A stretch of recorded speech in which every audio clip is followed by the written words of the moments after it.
ভারতীয় পরিচয়পত্র নিয়ে ধৃত বাংলাদেশি, বাগদা থেকে গ্রেফতার বাংলাদেশি যুবকের ভারতীয় আশ্রয়দাতাও। কানিয়াড়া দুর্গাপুর গ্রামে পুলিশের অভিযান। আশ্রয়দাতা ভারতীয়কে বাবা পরিচয় দিয়ে ভুয়ো নথি সহ গ্রেফতার যশোরের বাসিন্দা।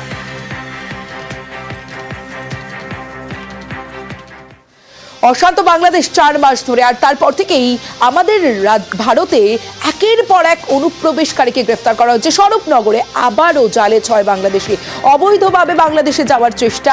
স্বরূপনগরে তারালি ও বিথারি থেকে ধৃত 2 মহিলা সহ 6 জনকে পাকড়াও বিএসএফ এর।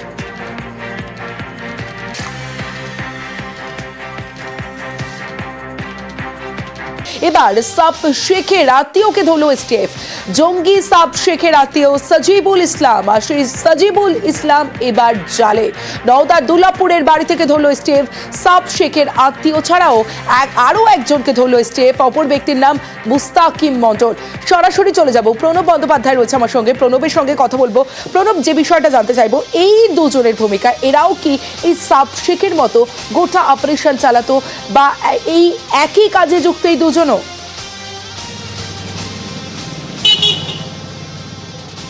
দেখো, প্রাথমিকভাবে কিন্তু এসটিএফ গতকাল রাত্রিবেলাতে এই সাজিবুল রহমান এবং মুস্তাকিম মণ্ডলকে আটক করে নিয়ে গিয়েছে। তাদেরকে জিজ্ঞাসাবাদ করছে, কিন্তু এখনো পর্যন্ত তাদেরকে জিজ্ঞাসাবাদ করছে কলকাতার এসটিএফ।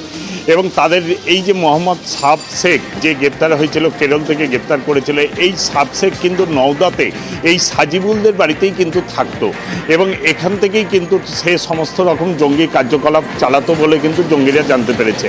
এবং এই সাজিবুলের সঙ্গেই এই সাব শেখের যে দুটো ব্যবসা, বা প্রথমে কাপড়ের ব্যবসা, তারপর মুরগির পোলট্রির ব্যবসা, সেই ব্যবসাগুলো কিন্তু এই সাজিবুলের সঙ্গেই সে করতো বলে কিন্তু জানতে পেরেছে। এবং যে জঙ্গির যে যোগ, সে সাবের কাছ থেকে যে দুটো মোবাইল বাজেয়াপ্ত করেছে, সেখানে কিন্তু এই মুস্তাকিম মণ্ডল এবং সাজিবুলের তাদের সঙ্গে যে যোগ রয়েছে, সে ব্যাপারে কিন্তু জঙ্গি যোগ রয়েছে, সে ব্যাপারে নিশ্চিত। এবং সেই কারণেই কিন্তু তাদেরকে আটক করে নিয়ে এখনো পর্যন্ত জিজ্ঞাসাবাদ চালাচ্ছে বলে পুলিশ জানায়। এবং কয়েকদিন আগে আসাম থেকে যে হোসেনুর রহমান এবং এই সাব সাধারণত গ্রামের দিকে যে সমস্ত জলসা হতো, সেই জলসাতেও কিন্তু বিভিন্ন জায়গাকার যে কোথায় বক্তব্য রাখবে সাব এবং হোসেনুর যে জেহাদি বার্তা, সেইগুলো কিন্তু সব কিছু ঠিকঠাক করে দেওয়ার দায়িত্ব কিন্তু এই সাজিবুলের ওপর পড়েছিল। এবং সাজিবুল তোমার এর আগে 2 বছর তোমার সৌদি আরবে কাজ করতো, তারপর সে ফিরে এসে আর যায়নি। মাত্র দিন 15 আগে তার কন্যা সন্তান হয়েছে, সে শ্বশুরবাড়িতে ছিল এবং শ্বশুরবাড়িতে থেকেই কিন্তু প্রথমে তার বাড়িতে যায় এসটিএফের এবং নওদা থানার পুলিশ, তারপর কিন্তু তার শ্বশুরবাড়ি থেকে তাকে গ্রেপ্তার করে।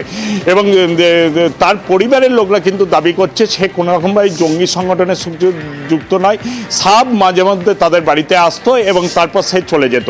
কিন্তু সাবের যে ভোটার তালিকায় নাম নওদাতে এবং হরিয়ারপাড়াতে দুটো জায়গাতেই তার নাম রয়েছে, এই নওদাতে তার নাম তোলার ব্যাপারে কিন্তু সাজিবুলের সমস্ত কিছু ডকুমেন্টস কিন্তু জোগাড় করে দিয়েছিল। এবং উল্টো দিকে মোস্তাকিম এবং সাজিবুল তারা কিন্তু একই সঙ্গে পড়াশোনা করত এবং তারা দুজনেই কিন্তু বন্ধু ছিল। এবং এই সাবের যে কাজ পরিচালনা, মুর্শিদাবাদ, নদিয়া, বীরভূম, সেই সমস্ত কাজ পরিচালনার ক্ষেত্রে এই দুজনের ভূমিকা রয়েছে বলে কিন্তু গোয়েন্দারা জানতে পারছে। আর যে কারণে জিজ্ঞাসাবাদ করার জন্য তাদের ইতিমধ্যে আটক করেছে পুলিশ। ধন্যবাদ প্রণব।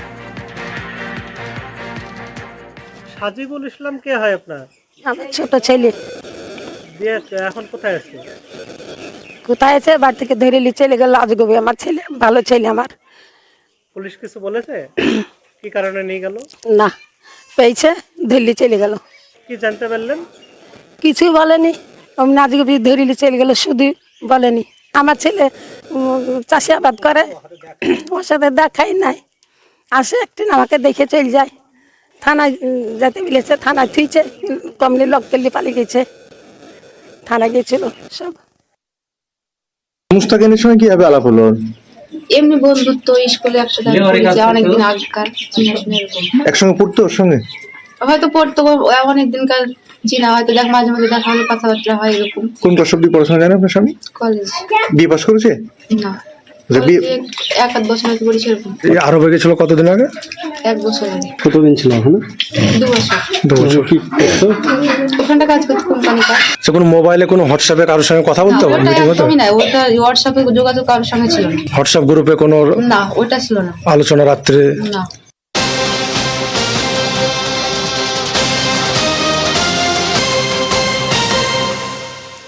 অপারেশন প্রঘাতে ফের সাফল্য, কারণ অসমে ফের জলে এবিটি জঙ্গি। কোকরাঝাড়ে অসম পুলিশের অভিযানে সাফল্য, জলে আনসারুল্লাহ বাংলা টিমের আরও এক জঙ্গি। আগে গ্রেফতার করা হয়েছে 11 জনকে, এই নিয়ে 12 জনকে গ্রেফতার করা হলো। গাজী রহমানকে গ্রেফতার করা হয়েছে। সরাসরি চলে যাব, রওনাক রয়েছে আমার সঙ্গে। রওনাক, এই গাজী রহমান সম্পর্কে এখনো পর্যন্ত কি কি ইনফরমেশন পাওয়া যাচ্ছে?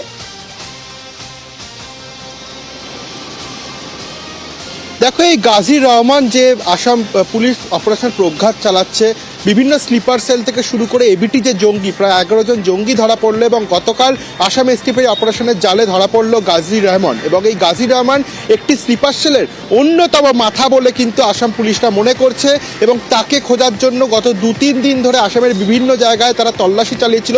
অবশেষে গতকাল কোকরাঝড় সীমান্ত থেকে তাকে গ্রেফতার করে আসামের এসটিএফ এবং গত কিছুদিন আগে যে দুজনকে গ্রেফতার করে বিপুল পরিমাণ আইডি বানানোর জিনিস থেকে শুরু করে বিস্ফোরক পাওয়া গেছিল এবং AK-47 ধাঁচেই 2টি বন্দুক উদ্ধার হয়েছিল।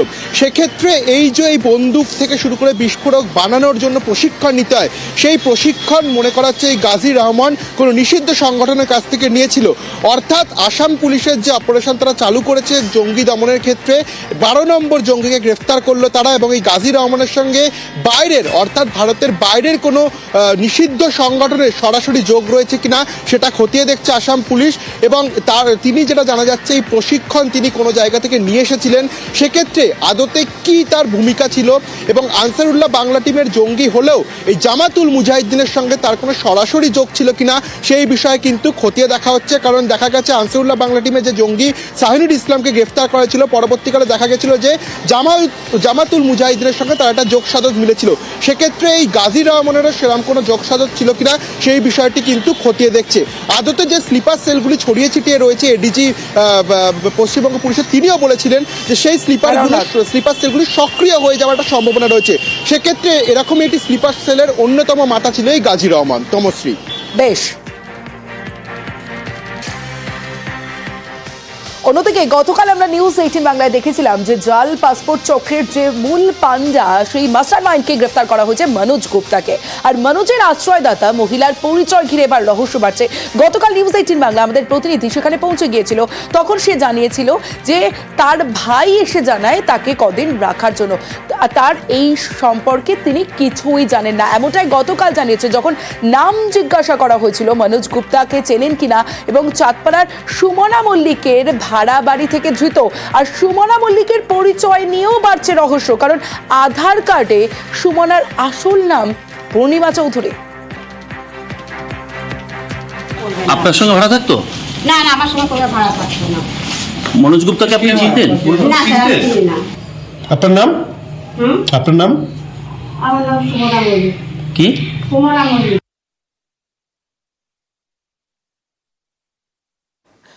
গতকাল তিনি পরিচয় দিয়েছিলেন, তখন যখন তার নাম জিজ্ঞাসা করা হয়েছিল তিনি বললেন সুমনা মল্লিক। আর সুমনা মল্লিকের পরিচয় নিয়ে বাড়ছে রহস্য, কারণ আধার কার্ডের ছবি দেখছেন, আধার কার্ডে এই সুমনার আসল নাম পূর্ণিমা চৌধুরী। এই নিয়ে স্থানীয়রা কি বলছেন একবার শোনাবো।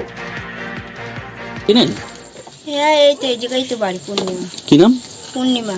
পূর্ণিমা কি চৌধুরী মনে। এখানে থাকে না? না তা জানি না থাকে কিনা। কি নাম? হ্যাঁ, পূর্ণিমা সাধুকা। ভালো করে দেখেছেন তো? এখানে থাকতো আগে নাকি? এখন কোথায় থাকে তা বলতে পারবো না এখন কোথায় থাকে। বিয়ের পর কি টাইটেল আমি ঠিক জানি না, কিন্তু উনি এই পাড়াতেই থাকতেন। ওনার নাম পূর্ণিমা সাধুকা, ওনার বাপের বাড়ির টাইটেল এটা। ওনার নাম পূর্ণিমা চৌধুরী। পূর্ণিমা সাধুকা এখানেই থাকতেন? এখানেই থাকতো। গ্রামের নাম কি? সেকাটি।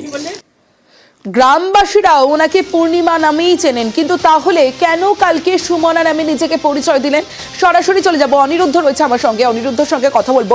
অনিরুদ্ধ, এখানেই তো প্রশ্ন আসছে যে সবাই যাকে পূর্ণিমা নামে চেনে, আধার কার্ডেও পূর্ণিমা চৌধুরী, তাহলে কেন নিজেকে সুমনা বলে পরিচয় দিলেন? তার মানে তিনি কি সবটাই জানেন?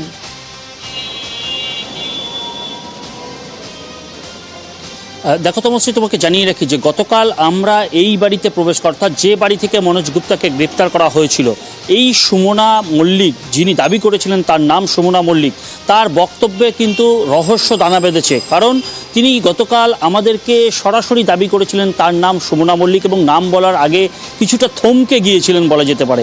এবং তিনি জানিয়েছিলেন যে তপন ভদ্র বলে তার এক ভাই তাকে অনুরোধ করেছিল ওই মনোজ গুপ্তকে এই বাড়িতে দুদিনের জন্য রাখবার জন্য অনুরোধ জানিয়েছিল, তার জন্যই তিনি থাকতে দিয়েছিল।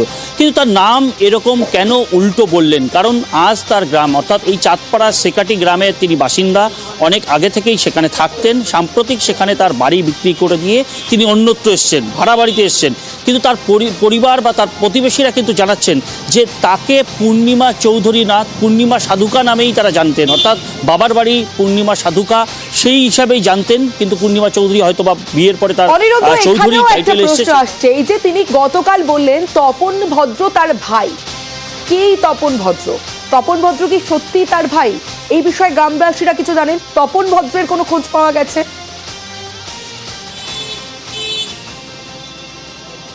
একদমই তমশ্রী, তোমাকে জানিয়ে রাখি যে আমরা তপন ভদ্রের খোঁজে গতকালও তার বাড়িতে গিয়েছিলাম, তার দোকানে গিয়েছিলাম, তার খোঁজ পাওয়া যায়নি। তাকে ফোন করা হয়েছিল, সুইচ অফ পাওয়া গিয়েছিল। আজও ঠিক সেই মতোই তার বাড়িতে যাওয়া হয়, দোকানে যাওয়া হয়, তার কোনো রকম খোঁজ পাওয়া যাচ্ছে না এবং তার ফোনে সুইচ অফ। অর্থাৎ বোঝা যাচ্ছে অনিরুদ্ধ, এই ঘটনার পর থেকে প্রত্যেকেই বেপাত্তা এবং বাড়িতে তালা, সেই ছবিও আমরা তুলে ধরলাম নিউজ 18 বাংলা দর্শকদের জন্য।